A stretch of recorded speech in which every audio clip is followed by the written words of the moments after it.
product လေးနောက်တစ်ခုကိုထပ်ပြီးတော့ unboxing နဲ့ review လုပ်ပေးသွားမှာဖြစ်ပါတယ်ဒီနေ့ unboxing review လုပ်ပေးမယ့် product လေးကတော့ကျွန်တော်တို့ Reciprosaw လို့လည်းခေါ်ကြတယ် Hacksaw လို့လည်းခေါ်ကြတယ် Supersaw လို့လည်းခေါ်ကြတယ်ပေါ့နော်ဟုတ်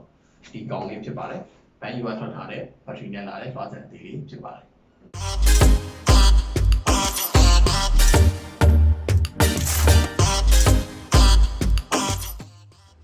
Reciprosaw အကြီးတွေလိုမျိုးလည်းအရင်ကြီးနေတာမျိုးမဟုတ်ဘဲနဲ့ဒီကောင်ကပေါ့ပေါ့ပါလေးနဲ့တကယ်တုံးလို့အဆင်ပြေတဲ့ဖြတ်လို့ကောင်းတဲ့အသုံးဝင်တဲ့ဆက်လေးဖြစ်ပါတယ်အရင်ဆုံးကျွန်တော်တို့ဒီထဲမှာပါမယ်ဆက်လိုက်ရအောင်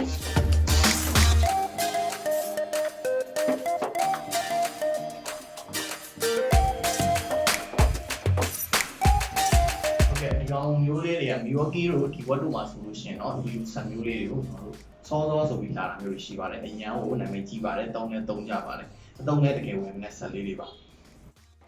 โอเคပါတော့ဒီစီမှာ instruction manual ပါမယ်ဆက်အတွက်နောက်ပြီးတော့ကျွန်တော်တို့ Benyu running cap ပါပါမယ်နောက်ပြီးတော့ဆက်ပါမယ်ပေါ့နော်ဒီကောင်က solo အနေနဲ့လာတာဖြစ်တဲ့အတွက် battery နဲ့ charger တော့တက်ထပ်မပါပါဘူးအဲ့ဒါတော့တက်တီးနဲ့ဝယ်ပေးရမှာပေါ့နော်ဟုတ်ဒီကောင်ကနောက်ထပ် blade လည်းမပါဘူးခင်ဗျသူရဲ့တက်မှာတက်တော့တယ် blade မပါဘူး blade မပါဘူးဆိုရင်ပြဿနာမရှိဘူးဒီကောင်ကဈေးကွက်တွေက Reciprosaw blade အားလုံးနဲ့တူတယ်တက်လို့ရတယ်ပေါ့နော်ဘယ်တစ်စိတ်ပဲဖြစ်ဖြစ်တူတယ်တက်လို့ရတယ်မာဂီတာလည်းရတယ် post နဲ့တက်လို့ရတယ်နောက် China တခြား blade တွေဆိုရင်လည်းတက်လို့ရပါတယ်ဒီကောင်လေးနောက်တစ်မျိုးအနေနဲ့ကတော့ဒီကောင်ကဈေးလေးလည်းတင်တယ်ပေါ့ဈေးလေးလည်းတင်တဲ့အပြင်မှာသူ့ရဲ့ battery စနစ်တွေရတယ်နောက်ရှိရ review လုပ်ခဲ့တဲ့ set တွေလိုပဲ battery စနစ်ကမာဂီတာနဲ့အားလုံးတူပါတယ်မာဂီတာ 18 volt တွေတက်တော့ရပါတယ်ဟုတ်ကဲ့ battery slot အားလုံးနဲ့အဆင်ပြေတယ်နောက်ပြီးတော့ charger battery အားလုံးလည်းဝယ်ရအဆင်ပြေရဖြစ်တဲ့အတွက်ကြောင့်တို့လုပ်ငန်းသုံးမဲ့ဖြစ်ဖြစ်အိမ်သုံးမဲ့ဖြစ်ဖြစ်ရွေးချယ်စရာတစ်ခုအနေနဲ့ရှိနေမှာပါတကယ်ကိုသုံးလို့ကောင်းတဲ့အားလေးဖြစ်ပါတယ်အာမခံလည်း6လပါဝင်နေဦးမှာပါ